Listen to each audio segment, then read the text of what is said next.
Bonjour, alors je fais aujourd'hui un petit partage de la terrasse et de la souka. Et je voudrais juste vous montrer l'état dans lequel elle est, parce que c'est important. Voilà, regardez, alors ça c'est ajouré comme on peut, ça comme peu de choses sont ajourées. Hein. Là, il y a encore des branches, là des branches sont tombées, là il y a une branche qui vole au vent. Alors pourquoi est-ce que je vous montre tout ça dans cet état-là?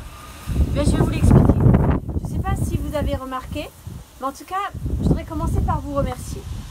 Ceux qui ont eu le courage de suivre les 2-3 dernières vidéos et qui étaient tellement confus. Alors, dans le naturel, bien sûr, il y avait la fatigue, mais spirituellement. Moi, j'ai vécu un truc assez incroyable spirituellement et j'ai entendu dernièrement que d'autres personnes avaient des problèmes avec des vidéos qui passaient pas et du coup ça m'a obligé de m'interroger sur pourquoi est-ce que dans ces 3-4 dernières vidéos il y a des moments où c'était juste tellement vide dans ma tête, vous voyez, c'était juste incroyable ce combat où j'arrivais plus à trouver alors mes mots. Déjà moi qui prêche quand même depuis presque 20 ans, j'avais plus mes mots, mais en pire que ça, je savais plus l'ordre des choses, quand il fallait faire quoi. C'était tellement comme déconnecté, comme si j'arrivais plus à, vous voyez. Et en entendant d'autres gens qui disaient à quel point ça avait été difficile, tout d'un coup j'ai réalisé, et ce matin je priais, et je me suis dit, mais Seigneur, est-ce que c'est normal? Et vous savez, le Seigneur me disait, oui, c'est normal. C'est un combat. Vous êtes dans un combat comme vous n'avez jamais été dans un combat. Et cette confusion que je ressentais en moi, c'était vraiment de l'ennemi.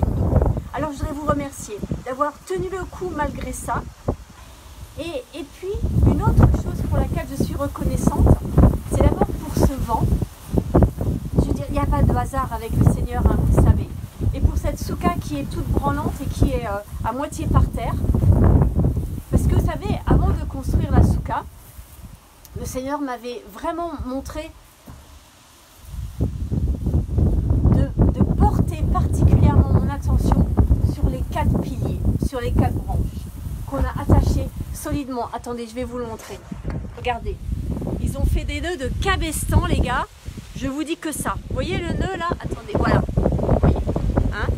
Ils ont fait des nœuds pour que ça tienne. Et je leur avais pas dit ce que le Seigneur m'avait mis à cœur, m'avait dit, voilà, ce que je te demande pour cette fête de Soukhot, c'est de veiller particulièrement à ce que les piliers, les 4 pieds, soient fermement attachés pour supporter la structure. Et vous voyez là, dans ce sac en plastique par terre, je vous montre. Voilà. Et bien, il y a ces branches, pardon, hein, on voit ma main, mais je suis désolée. Il y a ces branches qu'on n'a pas pu utiliser. Et le Seigneur me disait ce matin, garde-les. Tout ce que vous avez, quand tu vas démonter la cabane, garde-le pour l'an prochain. Parce qu'en fait, le Seigneur me montrait qu'il allait construire cette souka avec nous. Là, c'est attaché. Par étapes.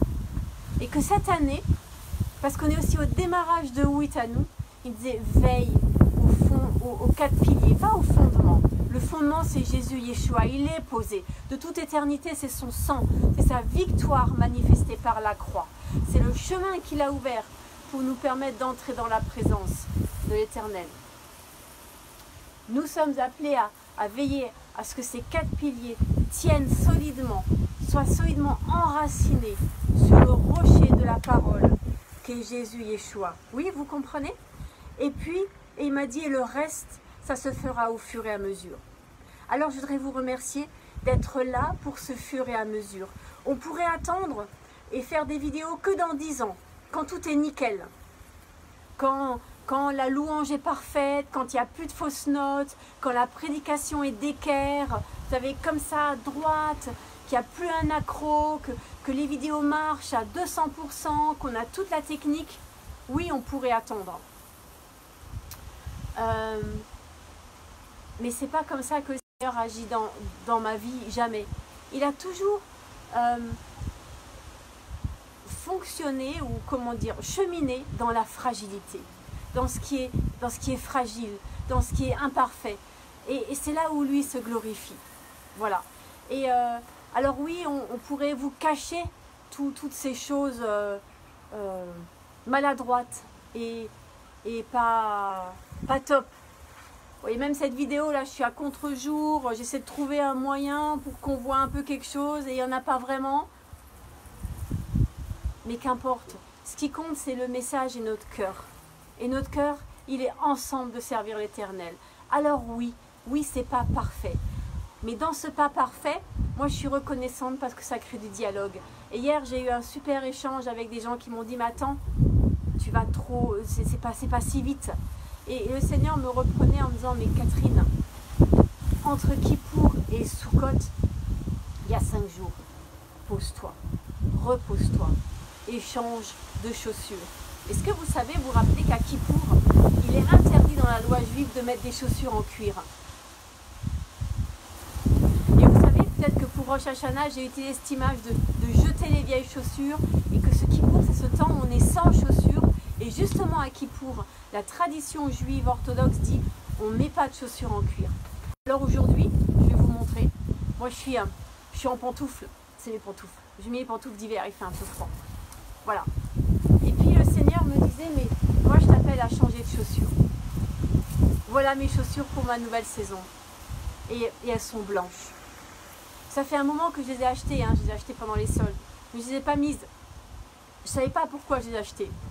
Et puis là, elles sont brillantes. Alors, le Seigneur, quand je priais, je disais, Seigneur, mais qu'est-ce que je mets comme chaussures maintenant que j'ai jeté les vieilles? Et il m'a dit, mets les chaussures de la pureté. Et cette pureté, ce cœur d'adorateur, ce cœur pur, eh ben,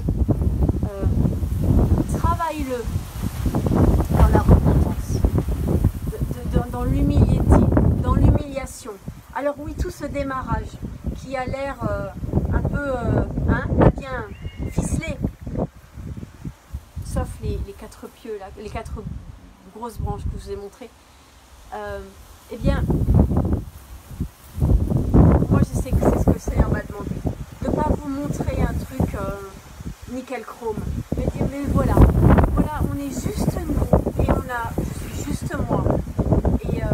Et je me réjouis de ce temps de Soukhot qui vient vendredi soir, ça commence. Donc le premier enseignement sera samedi, comme on fait d'habitude.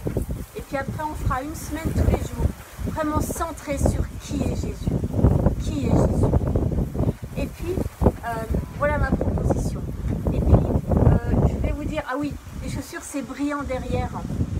C'est brillant. Que la trace qu'on laisse dans la vie des gens soit brillante, de la gloire de Dieu, pas de notre gloriole, mais que voilà, qu'on s'aime de sa présence, de son parfum. Voilà mon cœur. Pour cette saison, Seigneur, conduis-moi dans ta pureté et que ça brille de toi, que ma vie soit brillante de toi. Alors on va continuer, on va persévérer, on va s'améliorer ensemble. Et moi, ce qui compte pour moi, c'est pas de venir dans 10 ans quand tout sera parfait et de vous raconter comment c'était, mais c'est qu'on vive ensemble parce que j'ai besoin de vous. Sans vous, je ne peux pas le construire. Et tout ce que j'ai vécu, toute cette confusion, tout ce combat que j'ai traversé, eh ben, j'ai pu le traverser parce que je savais que vous étiez là et que les gens priaient pour moi, les gens me soutenaient. Oh, d'autres ont fait d'autres choses, on peut critiquer quand même. Mais c'est pas grave. Même cette critique-là, merci Seigneur. Et merci, parce que ça permet de grandir et d'évoluer. Et moi, je suis reconnaissante pour ça. Alors, eh bien, merci. C'était ça le sens de cette vidéo. C'était vous dire merci. Et pardon pour ces débuts chaotiques. Et en même temps, c'est tellement nos vies. Pas vrai? Et ce qui est beau, c'est pas que les débuts soient parfaits. Ce qui est beau, c'est que ces débuts-là, ils parlent de notre bien-aimé, Jésus Yeshua, alors qu'on soit ensemble en lui. et je vous aime. Soyez bénis. Alors du coup, je vous dis à bientôt. Mais là, vous voyez, je pense que bientôt, ce sera vendredi pour Shabbat. La paix de Jésus Yeshua sur vous. Et tout va bien. Tout va bien, il est là. C'est pour ça que tout va bien. Bye bye.